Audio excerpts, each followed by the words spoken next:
देखिए कंप्यूटर कितने प्रकार का होता है।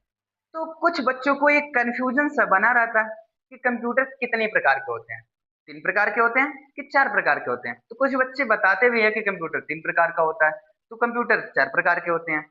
तो ठीक है, कोई बात नहीं, कंप्यूटर 3 प्रकार का भी होता है और 4 प्रकार के भी होते हैं। तो आज के इस क्लासेस में कंप्यूटर कितने प्रकार का होता है ये कॉन्सेप्ट क्लियर कर देंगे। समझ में आ रहा है? तो देखिए कंप्यूटर 3 प्रकार का भी होता है और 4 प्रकार के भी होते हैं, लेकिन इसको अलग अलग भागों में बांटा गया है। तो इसी को आज हम लोग क्लियर कर देंगे कि कंप्यूटर कितने प्रकार का होता है। ठीक है, तो देखिए कंप्यूटर के प्रकार देखेंगे। कंप्यूटर, ठीक ना, कंप्यूटर के प्रकार। अब कंप्यूटर के प्रकार यानी इस कितने प्रकार के होते हैं, तो ये 2 भागों में होता है, यानी इसको 2 भागों में डिवाइड किया गया है। ठीक है ना, एक स्पेशल पर्पज और नॉर्मली पर्पज के लिए भी होता है, तो उसको छोड़ेंगे अभी। अभी आज के टॉपिक में देखेंगे। तो कंप्यूटर 2 भाग में होता है। एक होता है कि कार्य के आधार पर, कार्य के आधार पर, ठीक ना, और दूसरा होता है आकार के आधार पर। आकार मतलब छोटा बड़ा, आकार के आधार पर, ठीक ना। तो एक होता है कार्य के आधार पर, दूसरा होता है आकार के आधार पर। अब कार्य के आधार पर देखेंगे तो 3 होते हैं। तो पहला इसमें देखेंगे तो एनालॉग कंप्यूटर आता है। एनालॉग, एनालॉग कंप्यूटर, ठीक ना, एनालॉग कंप्यूटर। दूसरा आता है आपका डिजिटल कंप्यूटर, डिजिटल कंप्यूटर, ठीक ना। और तीसरा आता है आपका हाइब्रिड कंप्यूटर, हाइब्रिड कंप्यूटर, ठीक ना। अब आकार के आधार पर देखेंगे तो इसमें होते हैं 4। पहला होता है मिनी कंप्यूटर, मिनी कंप्यूटर। दूसरा होता है माइक्रो कंप्यूटर, माइक्रो कंप्यूटर। तीसरा होता है main frame computer, main frame computer. और चौथा होता है सुपर कंप्यूटर, सुपर कंप्यूटर, ठीक है। तो कंसेप्ट समझ में आ रहा है?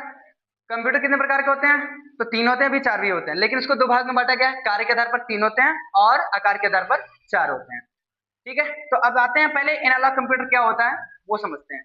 देखिए एनालॉग कंप्यूटर वह कंप्यूटर होता है जिसमें या जिसका प्रयोग भौतिक कार्यों के मापन के लिए किया जाता है। भौतिक कार्य क्या हो सकता है, तो जैसे प्रकृति ने बनाया, जैसे धूप हो गया, जैसे ताप हो गया ना, धूप को ही ताप कहते हैं, तो ताप हो गया, प्रेशर हो गया जैसे हवा, ठीक ना, ताप दाब, भूकंप, दिशा ना, और स्पीड, ये सब सारी चीजें क्या होती हैं, प्रकृति ने बनाया होता है। लेकिन उसको मापने के लिए जो यंत्र बनाए जाते हैं वो किसी न किसी मनुष्य के द्वारा बनाया गया होता है। तो उसी कंप्यूटर को क्या, उसी यंत्र को क्या कहते हैं, एनालॉग कंप्यूटर कहते हैं। जैसे कंपास हो गया, ठीक ना, कंपास से क्या होता है, दिशा मापा जाता है। एनीमोमीटर से हवा मापी जाती है, ठीक ना। स्पीडोमीटर से क्या मापा जाता है, स्पीड, हाँ ठीक है, स्पीड मापा जाता है। समझ में आ रहा? तो ये सारी चीजें एनालॉग कंप्यूटर के अंतर्गत आता है। अब इसका आविष्कार कब हुआ था, तो ये हुआ था 1930 ईस्वी में। कब हुआ था, 1930। किसने किया था, तो मिहाइलो पेट्रोविक्स ने किया था। मिहाइलो पेट्रोविक, पेट्रोविक्स ने किया था, ठीक है, मिहाइलो पेट्रोविक्स ने किया था। अब आगे देखते हैं तो डिजिटल कंप्यूटर क्या होता है। तो डिजिटल कंप्यूटर वह कंप्यूटर होता है जो जिसका प्रयोग अंकों की गणना करने के लिए किया जाता है, ठीक ना, जो अंकों की गणना करता है। अब इसमें कौन कौन से आते हैं, तो इसमें आता है जैसे कैलकुलेटर आ गया ना, डेस्कटॉप हो गया, लैपटॉप हो गया, ठीक ना। तो जो गणना करने के लिए जो इस्तेमाल किए जाते हैं ऐसे यंत्र डिजिटल कंप्यूटर में आते हैं। अच्छा, एनालॉग कंप्यूटर जो होता है वो ग्राफ में दिखाता है, ठीक ना, वो पूर्णांक में नहीं दिखाता। लेकिन जो आपका डिजिटल कंप्यूटर होता है वो पूर्णांक में दिखाता है, मतलब अंकों की गणना करके डायरेक्टली दिखाता है, ठीक है ना, तो वो होता है। तो अब इस डिजिटल कंप्यूटर का आविष्कार कब हुआ था, तो ये हुआ था आपका 1937 ईस्वी से 1940 ईस्वी में, ठीक ना, 1937 से 40 में हुआ था। अब किसने किया था, तो वो किए थे जॉन विंसेंट ने किए थे ना, जॉन विंसेंट ने किया था, ठीक है। अब आते हैं हाइब्रिड कंप्यूटर। अब हाइब्रिड कंप्यूटर का आविष्कार कब हुआ था, अब ये क्या होता है, तो देखिए हाइब्रिड कंप्यूटर वह कंप्यूटर होता है जिसमें एनालॉग और डिजिटल दोनों के गुण होते हैं, यानी कि इसमें दोनों को कार्य होते हैं, ठीक ना, उसे कहते हैं हाइब्रिड कंप्यूटर।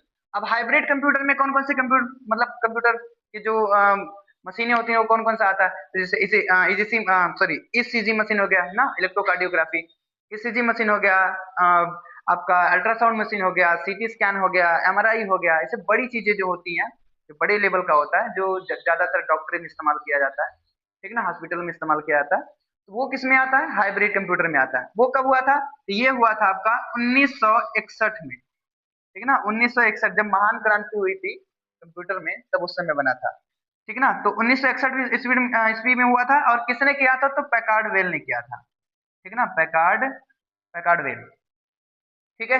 तो इसका इस्तेमाल कहाँ होता है पता है, ये होता है हॉस्पिटलों में, ठीक है। तो यहाँ तक समझ में आया, कोई दिक्कत। अब आगे चलें, तो देखिए आकार के आधार पर कितने होते हैं, तो आकार के आधार पर आपके जो कंप्यूटर होते हैं वो चार प्रकार के होते हैं, ठीक ना, मिनी कंप्यूटर, माइक्रो कंप्यूटर, और सुपर कंप्यूटर, और मेन फ्रेम कंप्यूटर, ठीक है। तो समझ में आ रहा, समझ में आ रहा। देखिए ये जो मिनी कंप्यूटर होता है, मिनी कंप्यूटर छोटे आकार का होता है, ठीक ना, जैसे पॉलमटॉप ना, आपका जो computer, palmtop computer, desktop computer, laptop computer भी आ जाता है इसमें, छोटे छोटे होते हैं। तो इसका आविष्कार कब हुआ था, तो इसका आविष्कार हुआ था 1965 में हुआ था, और एक कंपनी थी जिसका नाम था डीईसी, ठीक है ना, डीईसी। एंड डीसी का मतलब क्या होता है, तो डीसी का मतलब होता है डिजिटल इक्विपमेंट कॉरपोरेशन। एक ऐसी कंपनी थी जिसने मिनी कंप्यूटर बनाया था, समझ में आया। चलिए आगे चलते हैं। अब अगला आता है माइक्रो कंप्यूटर। माइक्रो कंप्यूटर वह कंप्यूटर होता है जो छोटे आकार का होता है, दरअसल इसका जो पार्ट्स होता है वो अलग अलग होते हैं। मिनी कंप्यूटर में क्या होता है कि सभी जो जितने भी उसमें डिवाइसेस होते हैं सब एक ही में रहता है, उसको बाहर से अलग से कनेक्ट कराने की आवश्यकता नहीं होती है। लेकिन जो आपका माइक्रो कंप्यूटर होता है वो छोटे आकार का होता है, जैसे डेस्कटॉप। अब डेस्कटॉप मतलब उसमें मॉनिटर रहेगा, कीबोर्ड रहेगा, माउस रहेगा, सीपीयू रहता है, सब अलग अलग भाग में होते हैं, उसको एक स्थान से दूसरे स्थान पर आसानी से नहीं ले जा सकते, इसलिए इसको माइक्रो कंप्यूटर कहते हैं, समझ में आ रहा।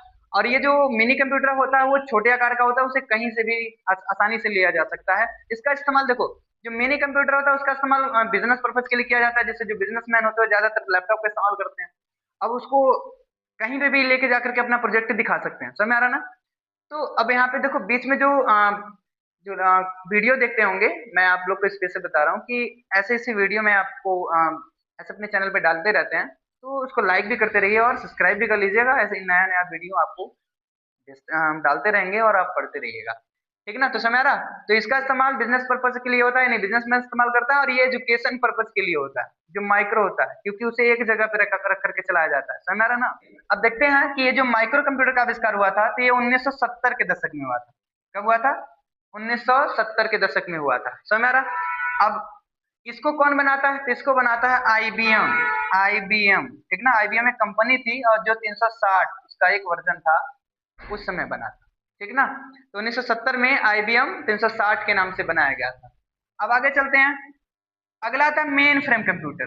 अब मेन फ्रेम कंप्यूटर क्या होता है, इससे भी देखने से पता चल रहा है कि मेन फ्रेम कंप्यूटर, कंप्यूटर मतलब समझ ही रहा है मशीन, फ्रेम मतलब होता है जुड़ा हुआ, मेन मतलब मुख्य, और ये देखेंगे तो बहुत बड़े आकार का होता है, इसे सर्वर कंप्यूटर के नाम से भी जाना जाता है, ठीक ना।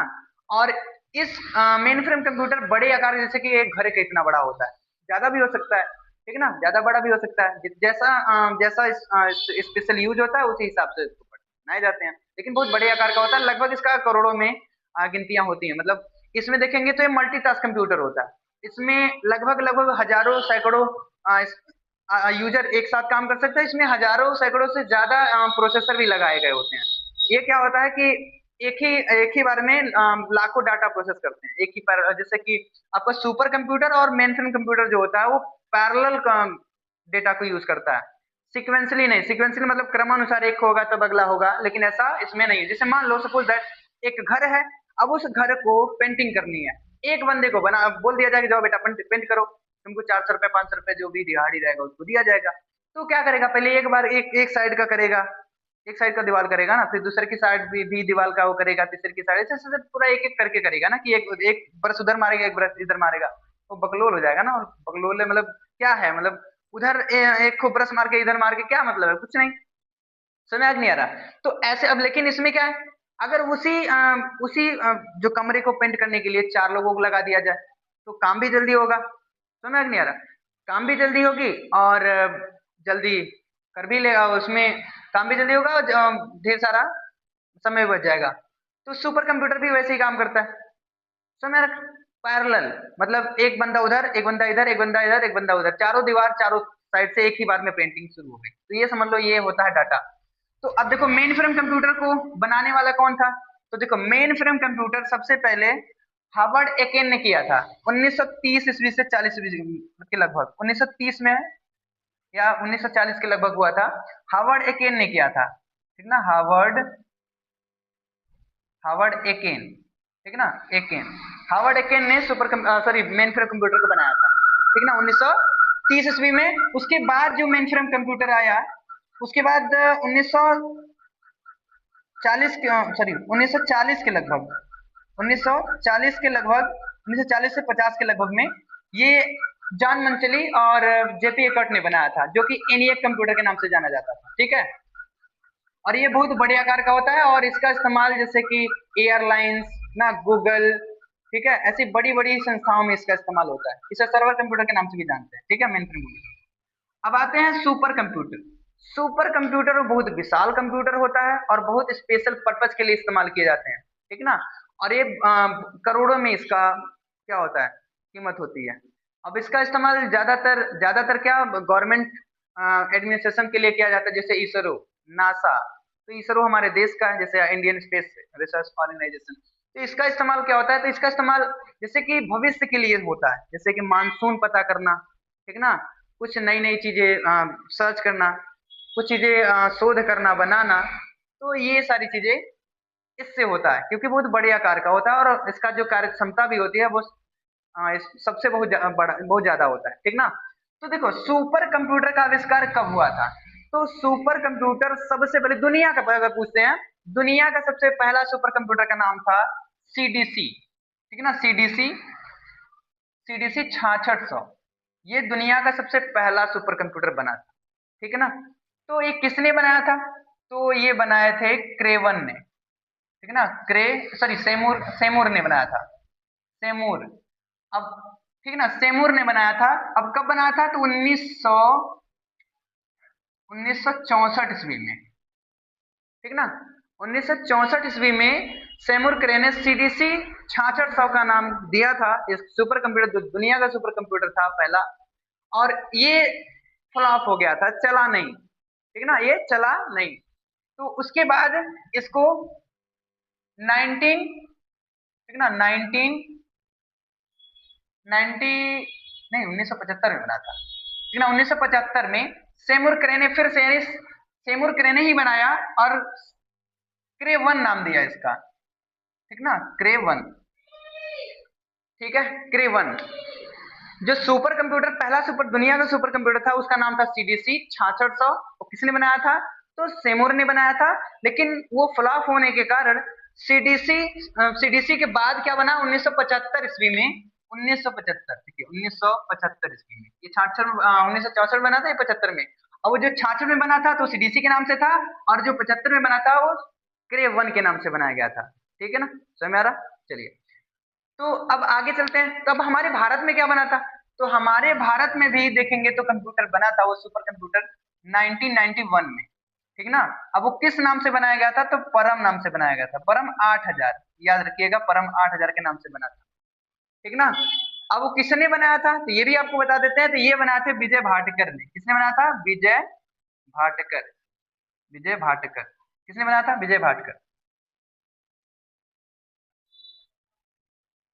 ठीक ना, विजय भाटकर। अब देखो ये बना कैसे था, एक छोटा सा कहानी आपको बताते हैं।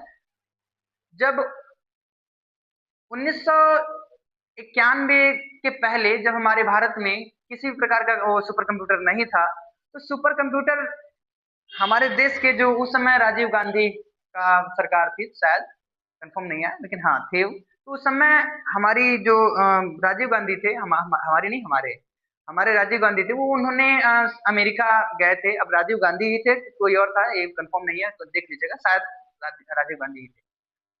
उस समय अपने भारत से अमेरिका गए थे, और अमेरिका जाने के बाद वहां पे बोला गया कि मुझे एक सुपर कंप्यूटर हो, क्योंकि अमेरिका के पास पहले से कंप्यूटर, सुपर कंप्यूटर का इस्तेमाल हो रहा था। तो भाई हमारे भारत में भी टेक्नोलॉजी आना चाहिए। अब हमारे देश में अगर नहीं बना है तो किसी न किसी से खरीदेंगे, जैसे बिस्किट, नमकीन, जो चीजें हमारे पास नहीं होता तो हम तो खरीदते ही हैं भैया ना, उसको यूज करने के लिए। बाइक हम लोग बनाते हैं नहीं, खरीद के लेकर आते हैं, चलाते हैं। तो स्पेशल अपने लिए खरीदते हैं, तो हम उसको चलाएंगे कैसे जब हमारे पास रहेगा तब तो।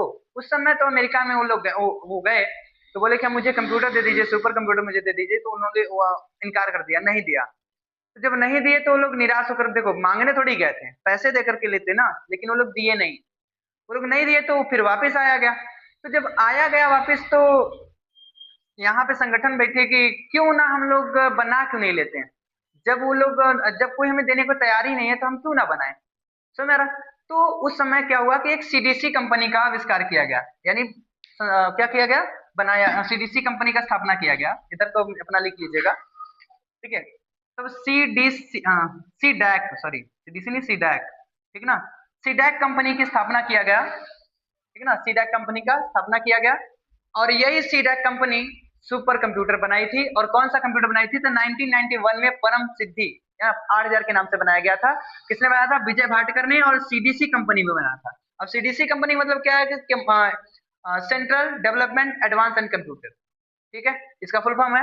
और इसी संस्था के डायरेक्टर थे विजय भाटकर ने। समझ में आ रहा, मतलब विजय भाटकर ने अकेले थोड़ी बनाया था सुपर कंप्यूटर को, काफी लोग बनाए थे मिल करके, लेकिन उनके डायरेक्टर होने के कारण उनका नाम दिया जाता, क्योंकि मेन यही थे। जैसे कि कंप्यूटर का आविष्कार किसने किया था, चार्ल्स बेबेज ने किया था, ठीक ना। लेकिन आज के जो कंप्यूटर है, क्या वो चार्ल्स बेबेज ने बनाया था, नहीं। चार्ल्स बेबेज डिजिटल कंप्यूटर नहीं बनाए थे, उन्होंने एक डिफेंस इंजन की शुरुआत की थी, लेकिन कंप्यूटर क्या किया, कंप्यूटर उन्होंने ही नाम दिया। तो अगर वो नहीं बनाते तो शायद हम लोग नहीं बना पाते, हम लोग उसका यूज नहीं कर पाते। तो शुरुआत तो उन्होंने किया था ना, अगर वो शुरुआत नहीं किया होता तो शायद उसका नाम भी जिक्र नहीं आता। तो इसीलिए सुपर कंप्यूटर का हमारे भारत में सबसे पहले किसने बनाया था, तो विजय भाटकर ने बनाया था, ठीक है। अच्छा, आज के जनरेशन में अगर अभी इसी वक्त, इस वर्तमान में अगर ये कहा जाए कि दुनिया का सबसे पावरफुल सुपर कंप्यूटर किसके पास है, तो किसके पास है, वो है अमेरिका के पास, ठीक है। किसके पास, अमेरिका के पास। और उस सुपर कंप्यूटर का नाम क्या है, फ्रंटियर। क्या नाम है, फ्रंटियर नाम है, ठीक है। चलो आगे चलते हैं। तो समझ में आया इतना। ये होते हैं चार प्रकार के कंप्यूटर, इधर है आपके 3 प्रकार के कंप्यूटर, ठीक है। चलिए आगे चलते हैं हम लोग।